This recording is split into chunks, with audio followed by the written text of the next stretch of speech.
Minden évben van pár hónap, amik a rémálmot jelentik a parkourosok számára, és ezek a hónapok egészen késő ősztől tavaszig megtalálhatóak, ugyanis ilyenkor rengeteget esik az eső, hideg van, és néha még a hó is esik, és ezek nagyon megnehezítik a parkourosok dolgát. Ezt a videót pedig azért készítem, hogy segítséget nyújtsak abban, hogy hogyan tudjátok eltölteni a téli hónapokat, hogyha imádtok parkourozni. Az első tipp a nyújtás. A legtöbb ember ilyenkor kénytelen a házában bezárva lenni pár hónapig, ami egy tökéletes hely arra, hogy nyújtsunk. Nos, a nyújtás az nem csak akkor fontos, hogyha parkourozunk, hanem az összes sportnál egyébként. A parkournál meg főleg, mivel nagyon nagy szerepet játszik abban, hogy milyen hajlékonyak vagyunk, mert minél hajlékonyabbak vagyunk, annál könnyebben tudunk megtanulni trükköket, illetve szaltókat, alapból kevésbé fogunk megsérülni. A YouTube-on rengeteg videó megtalálható, ahol teljes nyújtási rutinok vannak, valamelyik főleg kifejezetten a parkourhoz, szóval ezeket ajánlom, hogy nézzétek, és igazából minden nap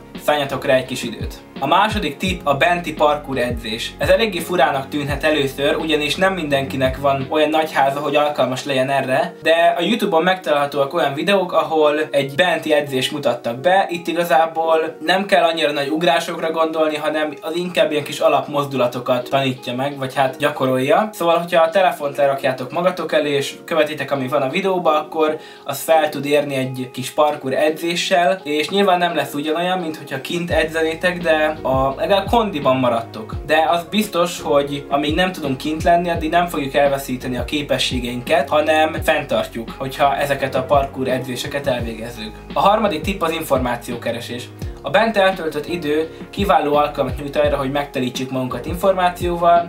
Ezzel azt értem, hogy kicsit böngészünk az interneten. Tudunk mondjuk helyszíneket nézni, hogy majd, hogyha jó idő lesz, hova fogunk menni parkourozni, illetve parkouros videókat is tudunk nézni, rengeteg csatorna van, ahonnan tudunk mondjuk kombókat tanulni, vagy különböző trükköket, vagy tényleg csak szórakoztatni magunkat. A negyedik tippet csak azoknak ajánlanám, akik már mindent kipróbáltak, és még mindig unatkoznak. Ez nem más, mint a téli parkour edzés. Fontos, hogy én nagyon nem ajánlom, hogy télen, a hóban vagy az esőben kimenjetek ugrálni, hiszen a parkour az tényleg szinte űzhetetlen, hogyha nem száraz a talaj. Ha jég van, vagy tényleg hó, akkor ki tudjátok azt is használni, hogy a magatok javára fordítsátok. Most itt mondok pár példát, ha láttok valahol mondjuk, hogy van egy nagy hókupac, akkor abba tudtok szaltókat gyakorolni, illetve hogyha mondjuk valahol jég van, akkor ott tudtok ilyen menő csúszásos freestyle kombókat csinálni. Szóval annyi a lényeg, hogy a helyzetetekből próbáljátok meg kihozni a legtöbbet. Nyilván 10-szer tudatosabban kell lenni, és meg kell nézni, hogy hova ugrunk, és óvatosan kell csinálnunk ezt az egészet, de ez egyben tanít arra is, hogy majd a jövőben is óvatosabbak legyünk. Az ötödik tipp az egy bónusz tipp lenne, ami inkább a kikapcsolódást segíti elő, mégpedig az, hogy játszatok parkouros játékokkal.